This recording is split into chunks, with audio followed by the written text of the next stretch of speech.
Hello guys, മലയാള സിനിമയിൽ രണ്ട് നടിമാരുടെ ഡാൻസാണ് ഇപ്പോൾ സോഷ്യൽ മീഡിയ മുഴുവൻ തന്നെ ചർച്ച ചെയ്തുകൊണ്ടിരിക്കുന്നത്. പൊതുവേ നമ്മളുടെ സിനിമകളിലൊന്നും തന്നെ ഇത്തരത്തിലുള്ള ഡാൻസ് ഒന്നും ഉണ്ടാവാറില്ല. കാരണം കണ്ടന്റിനെ നോക്കി മാത്രമാണ് നമ്മളുടെ സിനിമകൾ എപ്പോഴും മുമ്പോട്ട് പോയിക്കൊണ്ടിരിക്കുന്നത്. എന്നാൽ ചിലതിനകത്ത് ഇത്തരത്തിലുള്ള ഡാൻസ് ആവശ്യം വരുന്ന സമയത്ത് പുറത്തുനിന്ന് ഏത് നടിമാരെയായിരിക്കും കൊണ്ടുവന്നുകൊണ്ടിരിക്കുന്നത്. അതിന്റെ ഒരു കാരണം നമ്മുടെ മലയാള സിനിമയിലെ നടിമാർക്കൊന്നും തന്നെ ഇതിനോട് താല്പര്യമില്ല.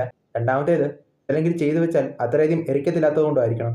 കൂടാതെ ഇതിന് ലിറിക്സ് എന്ന് പറയുന്നതും വളരെ മോശമെന്ന തരത്തിലേക്ക് മാത്രമായിരിക്കും എഴുതി വെക്കുന്നത്. പിന്നെ ഷോർട്സ് എടുക്കുന്ന രീതിയാണെങ്കിലും അതും പറഞ്ഞറിയിക്കേണ്ട കാര്യമില്ലല്ലോ എങ്ങനെയായിരിക്കുമെന്ന്.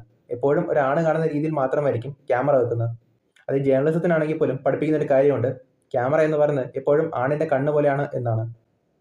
അതുകൊണ്ട് തന്നെ കാണുന്ന രീതിക്കും ആ ഒരു പാറ്റേൺ എപ്പോഴും ഉണ്ടായിരിക്കും.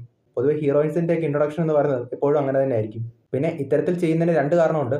ഒന്നാമത്തെ കാരണം എന്ന് പറഞ്ഞു കഴിഞ്ഞാൽ വലിയ രീതിയിലുള്ള എമൗണ്ട് ആയിരിക്കും കിട്ടുന്നത്. ഇപ്പൊ തമന്നയൊക്കെ ആണെങ്കിൽ തന്നെ ഈ കഴിഞ്ഞ ദിവസം ഒരു ഡാൻസ് ചെയ്തതിന് 6 മിനിറ്റിന് 6 കോടി രൂപയാണ് വാങ്ങിച്ചത്. പ്രിയങ്കയാണ് ഒരു തവണ 5 മിനിറ്റിന് 5 കോടിയും വാങ്ങിച്ചിട്ടുണ്ടായിരുന്നു. രണ്ടാമത്തെ കേസ് ഫീൽഡ് ഔട്ടിന് ഒരു പടിവാതിൽക്ക് നിൽക്കുന്ന സമയത്ത് കുറച്ച് പൈസ കൂടെ കിട്ടിക്കഴിഞ്ഞാൽ കുറച്ചധികം നാളും കൂടെ ഇങ്ങനെ പിടിച്ചു നിൽക്കാമെന്നുള്ള കാരണം കൊണ്ടാണ് പലരും ഇത് ചെയ്യുന്നത്. സിനിമയിൽ എപ്പോഴും ഇങ്ങനത്തെ ഒരു പാട്ട് വരുന്നതിന്റെ പ്രധാന കാരണം തന്നെ ഒരു 4% ഓഫ് ഓഡിയൻസ് എപ്പോഴും ഇത്തരത്തിലുള്ള ഡാൻസും പാട്ടും കാണാൻ വേണ്ടി വരും. ഇതിനകത്തൊരു ബിസിനസ് ഉള്ളതുകൊണ്ട് തന്നെ അങ്ങനെയും 10 ആൾക്കാർ കയറി കഴിഞ്ഞാൽ അത് ലാഭമായിരിക്കുമല്ലോ എന്ന് ഓർത്തിട്ടായിരിക്കണം ഒരു പക്ഷേ ചില പ്രൊഡക്ഷൻ ഹൗസ് ഒക്കെ തന്നെയാണെങ്കിൽ പോലും നിർബന്ധിച്ചുകൊണ്ട് ചില ഡയറക്ടേഴ്സിനെ കൊണ്ട് ഇത് ചെയ്യിപ്പിക്കുന്നത്.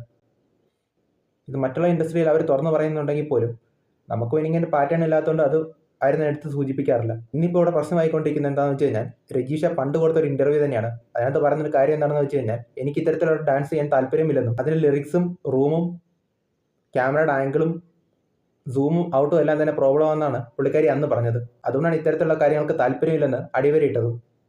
വർഷങ്ങൾക്കിപ്പുറം കൃത്യമായിട്ട് പറഞ്ഞ് 3 വർഷത്തിന് ശേഷം കോമള താമര എന്ന് പറഞ്ഞൊരു പാട്ടിനകത്ത് എന്തൊക്കെയാണോ പറഞ്ഞത് അത് മൊത്തം തന്നെ ബ്രേക്ക് ചെയ്തുകൊണ്ട് ഒരു പാട്ട് ഇറക്കിയിട്ടുണ്ട്. അതിന് വലിയ രീതിയിലുള്ള സപ്പോർട്ടും കൊടുത്തിട്ടുണ്ട് ആൾക്കാർ. കൂടാതെ മലയാളത്തിലെ വിദ്യാബാലനാണോ എന്നൊക്കെ ചോദിച്ചുകൊണ്ട് ചില കമന്റുകളും വരുന്നുണ്ടായിരുന്നു. 2026 തുടക്കത്തിൽ തന്നെ വലിയ 2 മാറ്റങ്ങൾ തന്നെയാണ് നമ്മുടെ ഈ ഒരു മലയാള സിനിമയിൽ നിന്ന് വന്നിരിക്കുന്നത്. അതിലൊന്ന് രജിഷ ഡാൻസും നിഖില വിമലിന്റെ ഡാൻസ്. അത് ആടുത്രിയുടെ കാര്യം അത് എത്രമാത്രം കൺഫേം ചെയ്യാൻ പറ്റുമെന്ന് ഇപ്പം അറിയത്തില്ല. പക്ഷേ ഇവർ രണ്ടുപേരും വർക്ക് ചെയ്തിരിക്കുന്നത് ലാസ്റ്റായിട്ട് വന്നിരിക്കുന്ന ഒരു തമിഴ് സിനിമ എന്ന് പറഞ്ഞു കഴിഞ്ഞാൽ മാരി സെൽവരാജിന്റെ പടമാണ്. അദ്ദേഹമാണെങ്കിൽ ഇത്തരത്തിലുള്ള ഡാൻസിനെയൊക്കെ തന്നെ ശക്തമായി എതിർക്കുന്ന ഒരു വ്യക്തിയുമാണ്. അതുകൊണ്ട് തന്നെ ഈ വരുന്ന പ്രോജക്റ്റുകൾക്ക് ഇനി മറ്റെന്തെങ്കിലും രീതിയിലുള്ള പ്രശ്നം ഉണ്ടാകുമോ ഇല്ലയോ എന്നും കണ്ടു തന്നെ അറിയണം. അപ്പോൾ ഈ ഒരു വിഷയത്തിൽ നിങ്ങളുടെ അഭിപ്രായം തന്നെ ഉണ്ടെങ്കിൽ മറക്കാതെ കമന്റ് ചെയ്യുക. പുതിയ വീഡിയോ നമ്പരെ ബൈ.